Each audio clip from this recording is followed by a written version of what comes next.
ప్రభునందు ప్రియమైన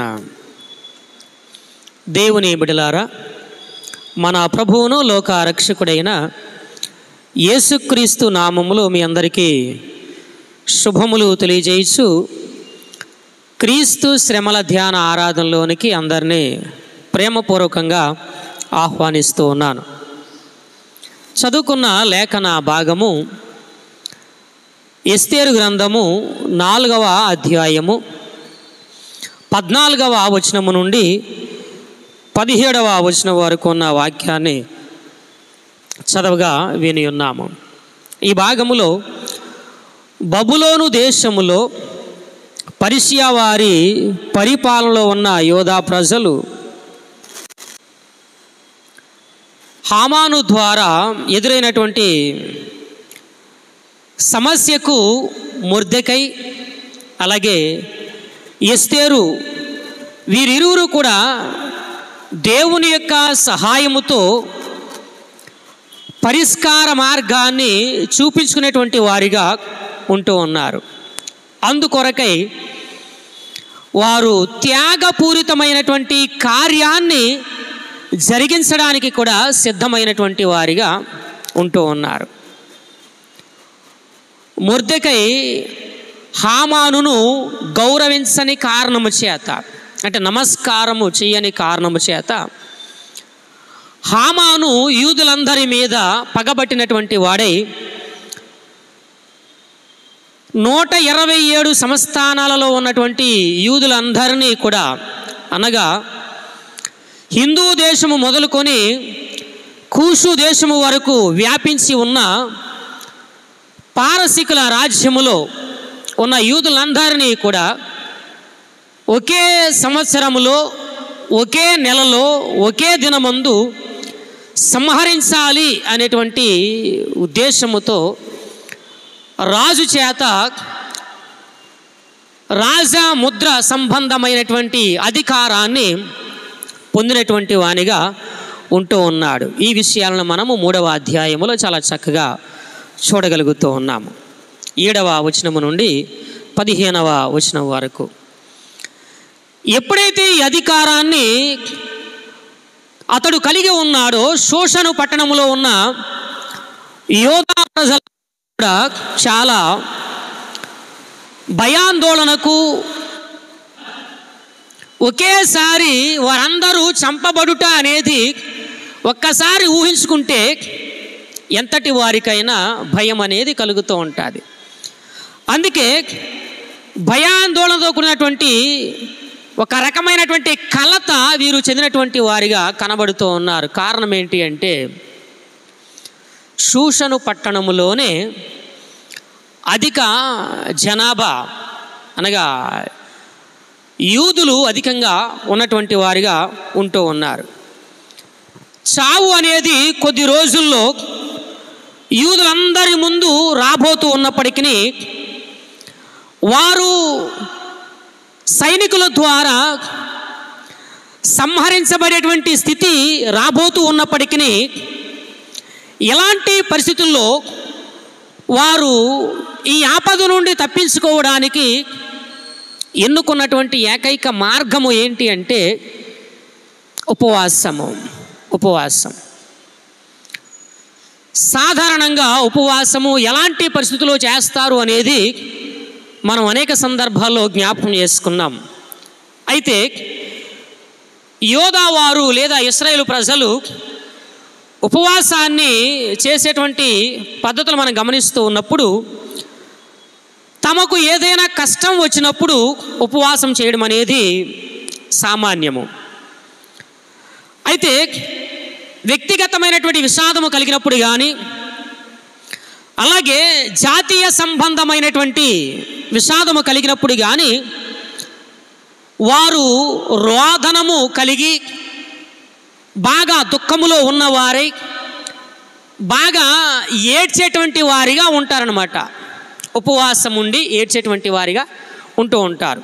సమూయేలు 2వ గ్రంథము 13వ అధ్యాయము 19వ వచనములో వ్యక్తిగతమైనటువంటి విషాదాన్ని కలిగినప్పుడు ఉపవాసం ఉన్నటువంటి స్థితి, అలాగే జాతీయ సంబంధమైన విపత్తు కలిగినప్పుడు, విషాదము కలిగినప్పుడు ఉన్నటువంటి ఉపవాసము యెహెజ్కేలు గ్రంథము 9వ అధ్యాయము 8వ వచనంలో మనము చూడగలుగుతాం. అంటే ఇలాంటి సందర్భాలలో వారు ఉపవాసం ఉండగా ఆ ఉపవాసములో వారు వ్యక్తము చేసేది ఏంటి అంటే, వారు బాగా విచారాన్ని కలిగినటువంటి వారే, రోదన చేసేటువంటి వారిగా, ఏడ్చేటువంటి వారిగా, దుఃఖించేటువంటి వారిగా, వారి హృదయంలో ఉన్నటువంటి బాధనంతటినీ కూడా దేవుని ఎదుట ఆ కుమ్మరించుకునేటువంటి వారిగా ఉంటారు అనే విషయాన్ని మనము జ్ఞాపకము చేసుకోవాలి. ఎప్పుడైతే ఈ వార్త సంస్థానాలన్నిటిలో ఉన్నటువంటి యూదులందరికీ అందిందో, ఆ వార్తను బట్టి గొప్ప విచారము కూడా అందరూ కలిగి ఉన్నారనే విషయాన్ని జ్ఞాపకము చేసుకోవాలి. ఎస్తేరు కూడా గొప్ప విచారాన్ని కలిగినదై ఏం చేయాలో అర్థం కానటువంటి పరిస్థితిలో ఆమె ఉంటూ ఉంది. ఈ గొప్ప విచారము అనేటువంటి ఈ మాటను మనం ఒకసారి జ్ఞాపకం చేసుకుంటే, ఖోల్ అనేటువంటి మాట వాడారు. ఖోల్ అనగా బాధతో మెలికలు తిరిగిపోవడం, బాధతో మెలికలు తిరిగిపోవడం. వాస్తవానికి ఈ పదాన్ని ఎలాంటి సందర్భంలో వాడారు అంటే, ఒక స్త్రీ ప్రసవ వేదన సమయములో ఎలాంటి బాధను కలిగి ఉంటుందో అలాంటి బాధను వ్యక్తము చేయడానికి ఈ ఖోల్ అనేటువంటి మాటను వాడారనమాట. మెలికలు తిరిగిపోవడం అన్నమాట. మెలికలు తిరిగిపోవడం, వణకడం అన్నమాట. ఇంకా చెప్పాలి అంటే, ఇంకా ఒంటిలో ఉన్నటువంటి శక్తిని అంతటినీ కోల్పోయినటువంటి వారై నిస్సహాయమైనటువంటి స్థితిలోనికి వెళ్ళిపోవడం అన్నమాట.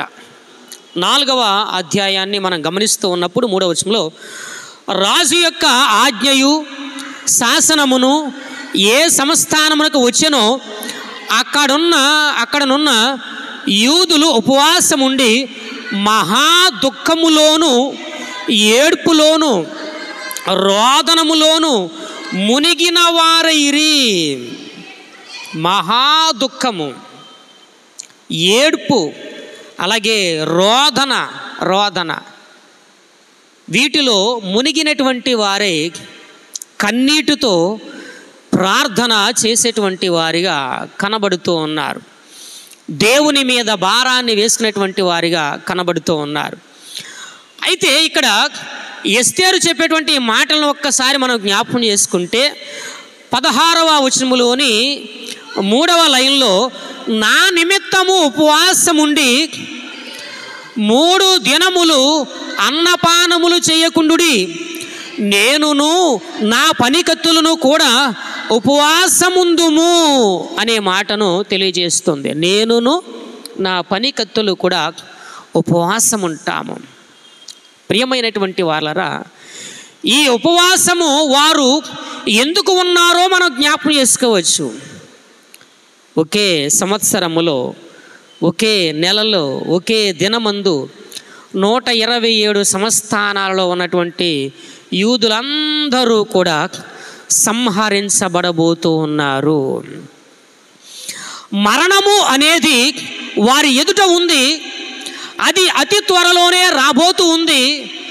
అందుకు దానిని తప్పించుకోవడానికి వారు చేసేటువంటి ప్రయత్నము, ఆ ప్రయత్నములో ప్రాణత్యాగానికి కూడా వెనుకాడనటువంటి ప్రయత్నాన్ని వీరు చేసేటువంటి వారిగా ఉన్నారు అనే విషయాన్ని మనము జ్ఞాపకం చేసుకోవాలి. ఎస్తేరు పలికిన మాటలు, అలాగే మొర్దెకై పలికినటువంటి మాటలను కానీ ఒక్కసారి మనం జ్ఞాపకం చేసుకుంటే 14వ వచనంలో, నీవు ఈ సమయమందు ఏమీయూ మాటలాడక మౌనముగా నున్న ఎడల యూదులకు సహాయమును విడుదలయు మరి ఒక దిక్కు నుండి వచ్చును, కానీ నీవును నీ తండ్రి ఇంటి వారును నశించుదురు. నీవు ఈ సమయమును బట్టియే రాజ్యమునకు వచ్చితివేమో ఆలోచించుకొనమని చెప్పుమనేను. ప్రియమైనటువంటి వాళ్ళరా, మొర్దెకై చక్కని మాటలను తెలియజేసినటువంటి వాడే ఎస్తేరులో ఒక రకమైనటువంటి పురికొల్పు తనము ఏదైతే ఉందో, అంటే ఎస్తేరును ఒక ప్రక్క గద్దిస్తూనే మరొక ప్రక్క ఆమెలో ఆత్మవిశ్వాసాన్ని నింపినటువంటి వాడిగా కనబడుతూ ఉన్నాడు. గద్దిస్తూనే ఆత్మవిశ్వాసాన్ని నింపుతూ ఉన్నాడు.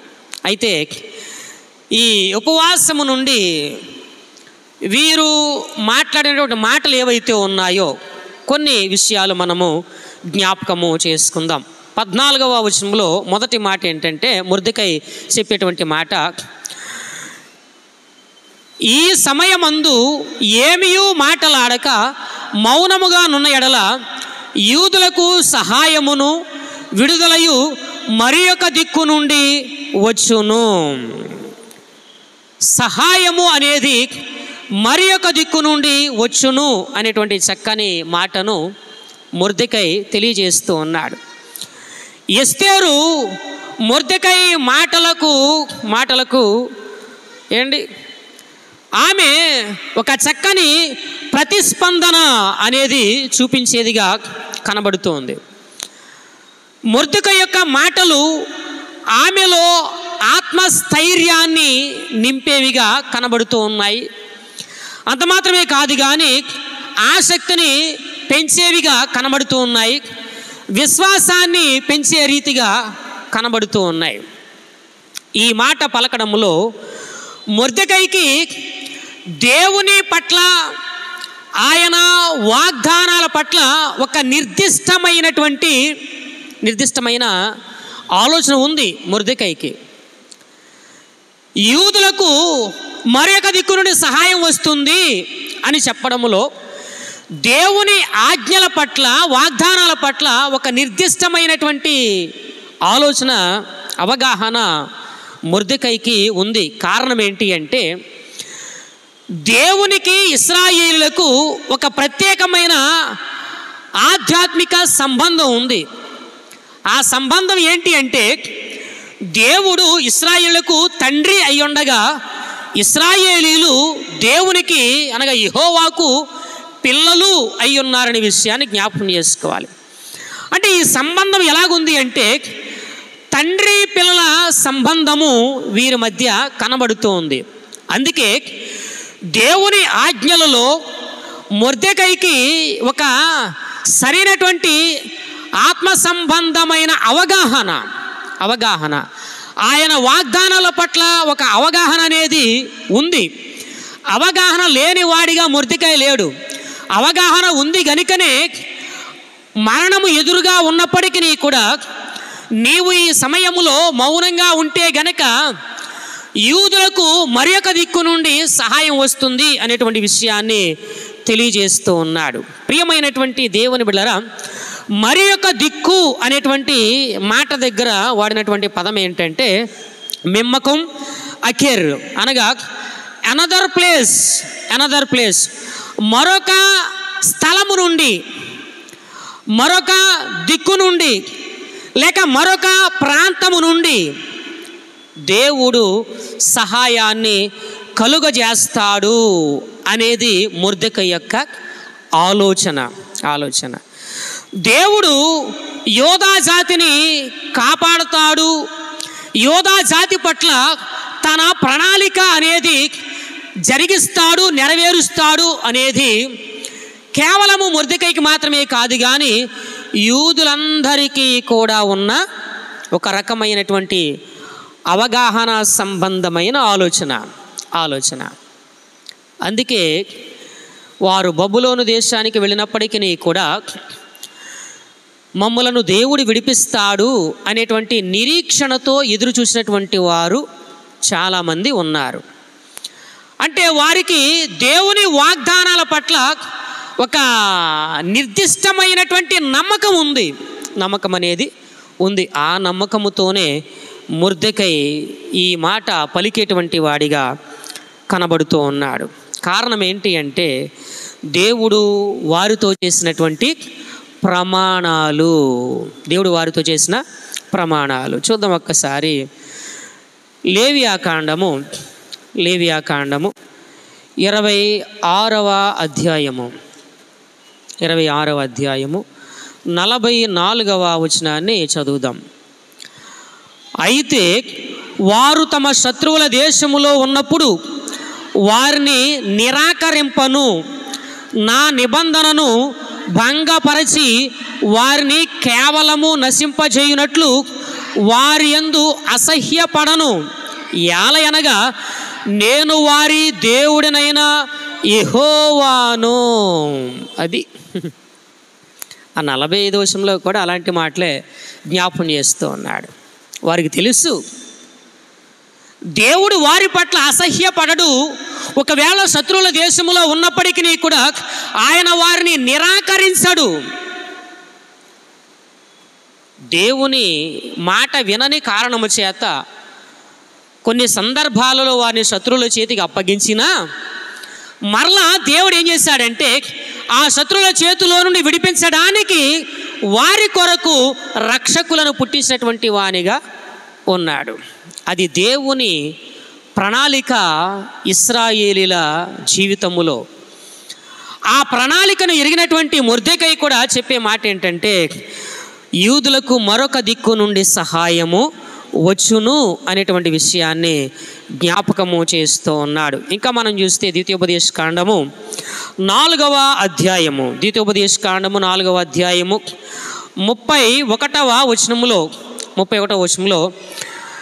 నీ దేవుడైన యెహోవా కనికరము గల దేవుడు గనుక నిన్ను చెయ్యి విడువడు, నిన్ను నాశనము చెయ్యడు, తాను నీ పితరులతో ప్రమాణం చేసిన నిబంధనను మరచిపోడు. అది ఇశ్రాయేలు పట్ల దేవుడు ఎంత గొప్ప ప్రణాళిక కలిగి ఉన్నాడో మనము జ్ఞాపకము చేసుకోవచ్చు. ఇర్మియా గ్రంథము 33వ అధ్యాయము 26వ వచనంలోని చివరి భాగాన్ని చూస్తే అక్కడ కూడా ఇలాంటి మాటలే కనబడుతుంటాయి. చదవద్దు కానీ ప్రియమైన వారిని గమనించండి. అంటే ఇక్కడ ఎస్తేరుతో మొర్దెకై చెప్పే మాట ఏంటంటే నీవు ఈ సమయమందు ఏమీయూ మాటలాడక ఉన్న ఎడల యూదులకు సహాయమును విడుదలయు మరి ఒక దిక్కు నుండి వచ్చును. మొర్దెకైకి దేవుని ఆజ్ఞల పట్ల ఒక నిర్దిష్టమైనటువంటి అవగాహన, ఆలోచన ఉంది గనుక భయపడకుండా ధైర్యంగా ఈ మాటలు మాట్లాడేటువంటి వానిగా కనబడుతూ ఉన్నాడు. ప్రాణాపాయము అనేది కేవలము యూదులందరికీ కలుగుతుంది, అలాగే మొర్దెకై కూడా కలుగుతుంది. ఒకవేళ నీవు రక్షించబడతావేమో, కానీ నీవును నీ ఇంటి వారందరూ కూడా నశించిపోతారు, జాగ్రత్త అనేటువంటి విషయాన్ని తెలియజేస్తూ ఉన్నాడు. ఇక రెండవది ఏంటి అంటే విమోచన ప్రణాళికలో దేవుని యొక్క సంకల్పము మానవుని పాత్ర. విమోచన ప్రణాళికలో దేవుని సంకల్పము మానవుని పాత్ర. ఈ 14వ వచనములోనే అతడు చెప్పేటువంటి మాట ఏంటి అంటే నీవును నీ తండ్రి ఇంటి వారును నశించుదురు, నీవు ఈ సమయమును బట్టి రాజ్యమునకు వచ్చితివేమో ఆలోచించుకోనమని చెప్పుమనెను. ఆలోచించుకో, ఈ సమయాన్ని బట్టే ఒకవేళ నీవు రాజ్యములోనికి వచ్చావేమో. ప్రియమైన వాళ్ళరా, ఒక 127 సంస్థానాలకు రాజుగా ఉన్నటువంటి వ్యక్తికి ఈమె భార్య రాణి స్థానములో ఉంది. అంత మాత్రమే కాదు కానీ తన జనాంగానికి అపాయము అనేది కలగబోతూ ఉంది. అపాయము కలగబోతుంది గనుక ఈమె తన పాత్రను కొనసాగించేదిగా ఉండాలి. దేవుని విమోచన ప్రణాళికలో ఆమె తన పాత్రను గనక నిర్వహించకపోతే ఆ ప్రణాళిక యొక్క నెరవేర్పులో ఆ పాత్ర విఫలమైనట్లే, శూన్యమే. ఒక వ్యక్తి ఏ ఉద్దేశముతో అయితే అధికారములకు వచ్చాడో ఆ ఉద్దేశాన్ని ప్రజల పట్ల జరిగించకపోతే శూన్యమే. ఎక్కువగా ఈ విషయాన్ని నేను ప్రస్తావించను, కానీ ప్రతి దేశములో కూడా నాయకులు దేశానికి నాయకులుగా వచ్చారు అంటే ఆ దేశ ప్రజల పట్ల ఎంతో కొంత అంకిత భావాన్ని కలిగినటువంటి వారే పనిచేస్తారు. ఇది ఆ దేశానికి ఎన్నికైన నాయకునిగా, అధ్యక్షునిగా, ప్రధానిగా ఆ వ్యక్తి యొక్క బాధ్యత. ఇక్కడ ఇశ్రాయేలు యొక్క లేదా యోధా ప్రజల యొక్క విమోచన ప్రణాళికలో మానవ పాత్రను పోషిస్తూ ఉంది ఎస్తేరు. ఈ సమయమును బట్టి నీవు ఈ రాజ్యానికి వచ్చావు, జ్ఞాపకం చేసుకో అంటున్నాడు. తన పాత్రను గనుక ఆమె సరిగా నిర్వర్తించకపోతే ఆ పాత్ర ద్వారా ఆమె ఎలాంటి ఫలితాన్ని పొందుకోలేదు అనే విషయాన్ని జ్ఞాపకము చేస్తూ ఉన్నాను. దేవుని సార్వభౌమ సంకల్పము యొక్క నెరవేర్పులో మానవ పాత్ర కూడా చాలా ప్రాముఖ్యమైనది. దేవుడు కొన్నిసార్లు తన ప్రజలైన ఇశ్రాయేలు వారిని కానీ యోధా ప్రజల్ని కానీ విడిపించే సమయంలో మానవులను ఉపయోగించుకున్నటువంటి వాడిగా ఆయన కనబడుతూ ఉన్నాడు. యెషయా గ్రంథము 44వ అధ్యాయము, యెషయా గ్రంథము 44వ అధ్యాయము 28వ వచనాన్ని పరిశీలన చేస్తే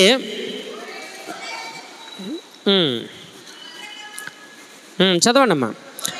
కోరేషుతో నా మంద కాపరి నా చిత్తమంతయు నెరవేర్చువాడా అని చెప్పువాడను నేనే.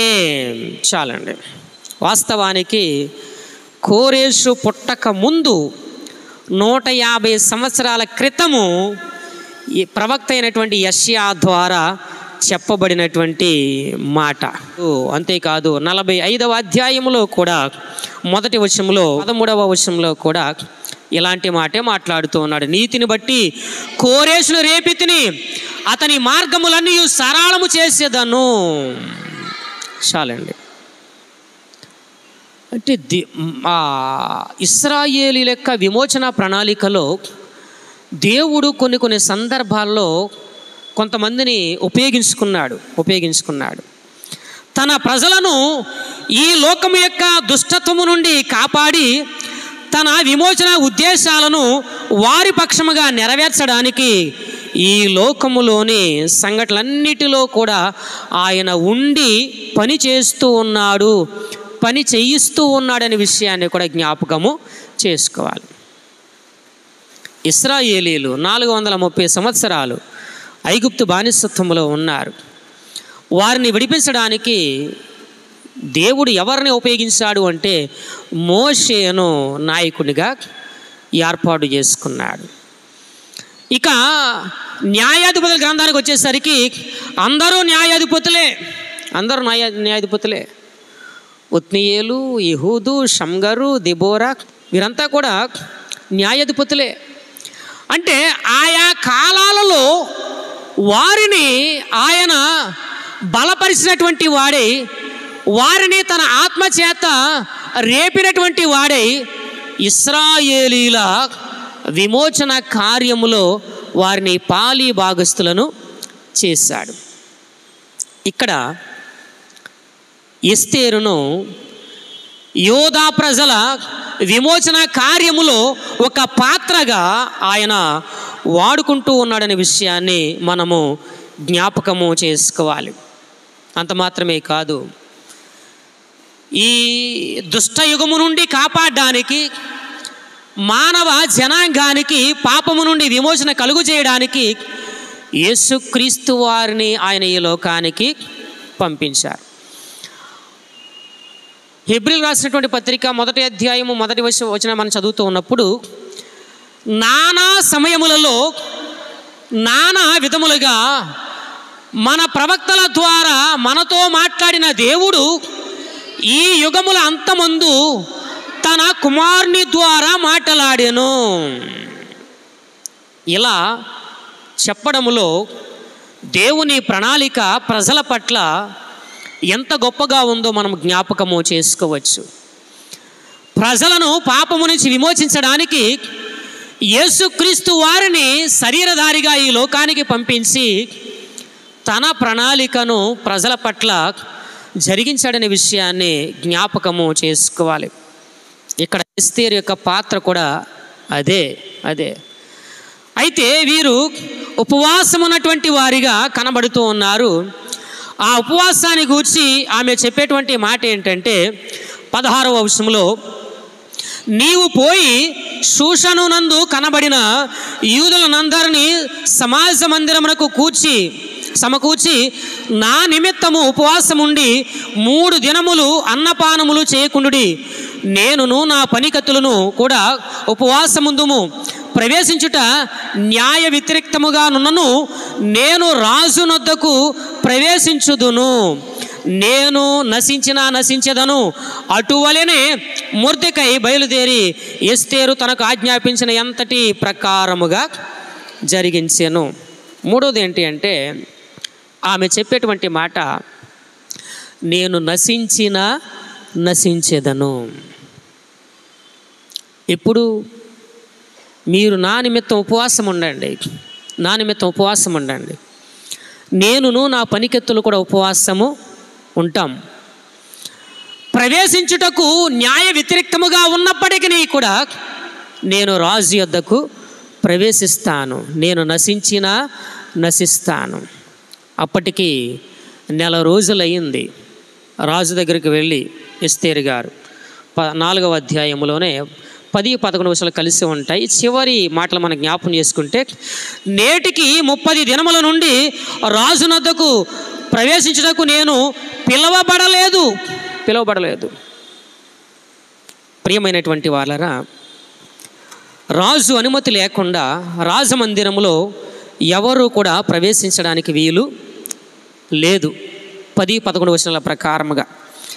అయితే ఇక్కడ ఈమె చెప్పే మాట ఏంటంటే, తన ప్రజలను రక్షించుకునేటువంటి ప్రయత్నములో ఎస్తేరు ప్రాణత్యాగం చేయడానికి కూడా ఎలాంటి వెనుకంజ వేయడం లేదు. తన ప్రాణము పోయినా పర్వాలేదు, నేను నశిస్తాను. నేను చనిపోతాను, కానీ నేను రాజు యొద్దకు వెళతాను అని ఆమె చెబుతూ ఉంది. అయితే ఈమె మాటలను బట్టి మైకేల్ ఫాక్స్ అనేటువంటి ఒక ఆయన ఏమంటాడంటే, మైకేల్ ఫాక్స్ అనే ఒక ఆయన, నా తలరాత ఎలా ఉంటే అలా అన్నట్లుగా ఈ మాటలు లేవు అంటున్నాడు అనమాట అండి. నా తలరాత ఎలాగుంటే అలాగే అన్నట్లుగా ఈ మాటలు లేవు. అంతేకాదు, తప్పించుకోవడానికి మార్గము వెతుకుతున్నటువంటి వ్యక్తికి సూచనగా ఈ మాటలు లేవు అని అంటున్నాడు ఆయన. తప్పించుకోవడానికి మార్గాన్ని వెతుక్కోవడం లేదు ఈమె. మీరేమైపోతారో పోండి, నేను మాత్రం క్షేమంగా ఉంటాను అని అనడం లేదు. అంతేకాదు, ఒక ప్రమాదాన్ని ఎదుర్కొని దానితో తలపడుతున్నట్లుగా ఓడిపోయేటువంటి అవకాశాన్ని గుర్తిస్తూనే విజయానికైనటువంటి ఒక నిరీక్షణ సంబంధమైన మాటలను ఇక్కడ ఈమె పలుకుతుంది అంటున్నాడు మైకేల్ ఫాక్స్.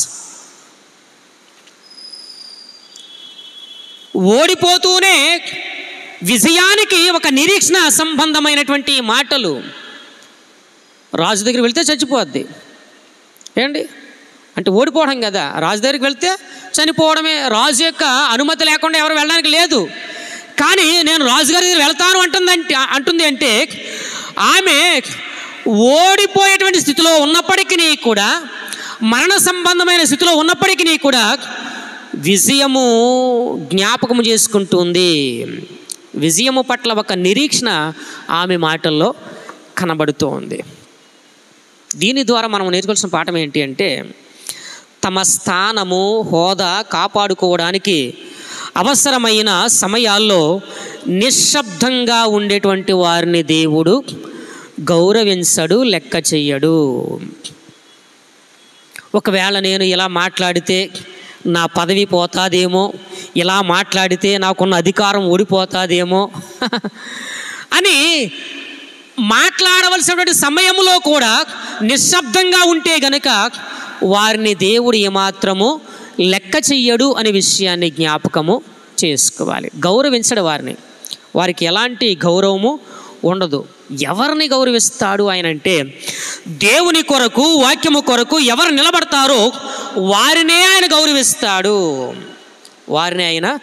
గౌరవిస్తాడు, యోహాను సువార్త ముగించుకుందాం. యోహాను సువార్త 16వ అధ్యాయము, యోహాను సువార్త 16వ అధ్యాయము మొదటి వచనము నుండి 4వ వచనం వరకు ఉన్న వాక్యాన్ని ఒక్కసారి చదువుదాం. మీలో అభ్యంతర పడకుండవలనని ఈ మాటలు మీతో చెప్పుచున్నాను. వారు మిమ్మును సమాజ మందిరములలో నుండి వెలివేయుదురు. మిమ్మును చంపు ప్రతివాడు తాను దేవునికి సేవ చేయుచున్నానని అనుకొను కాలము వచ్చుచున్నది. వారు తండ్రిని నన్నును తెలుసుకొనలేదు గనుక ఈలాగు చేయుదురు. అవి జరుగు కాలము వచ్చినప్పుడు నేను వాటిని గూర్చి మీతో చెప్పితినని మీరు జ్ఞాపకము చేసుకునేలాగున ఈ సంగతులు మీతో చెప్పుచున్నాను. నేను మీతో కూడా ఉంటిని గనుక మొదటనే వీటిని మీతో చెప్పలేదు. అంటే ఈ కార్యాలు జరగబోతాయి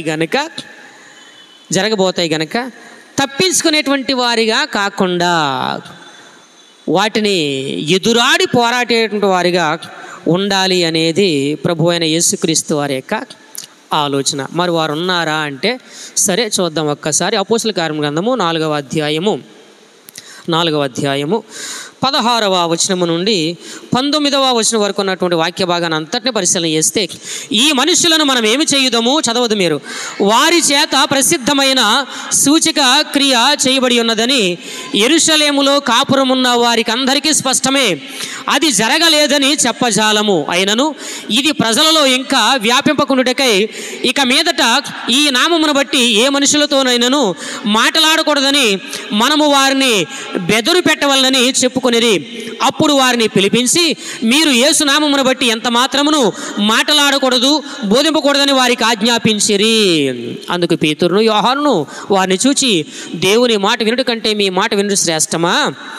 వినుట దేవుని దృష్టికి న్యాయమా?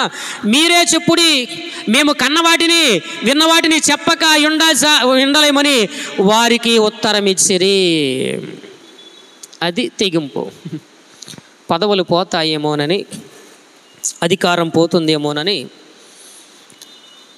పలకవలసినటువంటి మాటను పలకకపోయినా, చెప్పవలసినటువంటి విషయాన్ని చెప్పకపోయినా ప్రమాదమే. ఏండి ఇది ఎంత ప్రమాదం అంటే, సత్యాన్ని చెప్పకుండా దాచిపెట్టడము అనేది నరహత్య కంటే ప్రమాదకరమైనది. సత్యాన్ని చెప్పకుండా దాచిపెట్టడం అనేది నరహత్య కంటే చాలా ప్రమాదకరమైనది. ఇక్కడ ఈమె నేను క్షేమంగా ఉన్నాను, సేఫ్టీ ప్లేస్లో ఉన్నాను అనుకోలేదు. ఏమంటుందంటే, నేను నశించేదను. ఎస్, ఇలాంటి తెగింపు ప్రతి ఒక్కరిలో ఉండాలి అనే విషయాన్ని జ్ఞాపకం చేస్తున్నాను. చివరికి వారు ఉపవాసం ఉన్నటువంటి వారై వారికి వచ్చినటువంటి కష్టాన్నంతటినీ కూడా ఆ ఉపవాసముతో తొలగించుకున్నటువంటి వారిగా ఉంటూ ఉన్నారు. 5, 6 ఏమండి 7 అధ్యాయాలను మనం చూస్తూ ఉన్నప్పుడు గొప్ప స్థితి ఈ అధ్యాయాల్లో మనకు కనబడుతూ ఉంటుంది. 8వ అధ్యాయానికి వచ్చేసరికి ఏమంటాడంటే, ఆ దినమున రాజైన అహష్వేరోషు యూదులకు శత్రువుడైన హామాను ఇంటిని రాణి అయిన ఎస్తేరునకు ఇచ్చాను.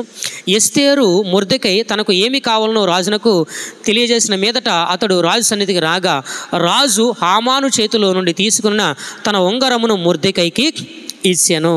ఇక మీ ఇష్టం ఏం రాసుకుంటారో రాసుకోండి అని చెప్పి వెంటనే తాకీదులను పంపించినటువంటి వానిగా కనబడుతూ ఉన్నాడు. ఎక్కడైతే ఉన్నవారు ఏ సంవత్సరములో, ఏ నెలలో, ఏ దినమందు యూదులు సంహరించబడాలో అదే సంవత్సరములో, అదే నెలలో, అదే దినమందు యూదుల యొక్క శత్రువులందరూ కూడా సంహరించబడినటువంటి వారిగా ఉన్నారు. ఉపవాస ప్రార్థనలో ఉన్నటువంటి గొప్ప కార్యం. కనుక ప్రియమైనటువంటి దేవుని బిడ్డలారా, ఎస్తేరు అతని పనికత్తు ఆమె పనికత్తులు, ఎస్తేరు ఆమె పనికత్తులు, అలాగే మొర్దెకై తన సమాజమంతా కూడా ఉపవాసం ఉండి తమ ఎదుట ఉన్నటువంటి శత్రువును అలాగే మరణాన్ని పోగొట్టుకున్నటువంటి వారే చివరికి క్షేమాన్ని కలిగి ఉన్నారు. అలాంటి క్షేమాన్ని మనము కూడా ఉపవాస ప్రార్థన ద్వారా జయించుకుందాం. ఉపవాస ప్రార్థన ద్వారా క్షేమదాయకమైన జీవితాన్ని కలిగి ఉందాం. అట్టి కృప పరిశుద్ధాత్మ దేవుడు మనకందరికీ అనుగ్రహించును గాక. ఆమేన్.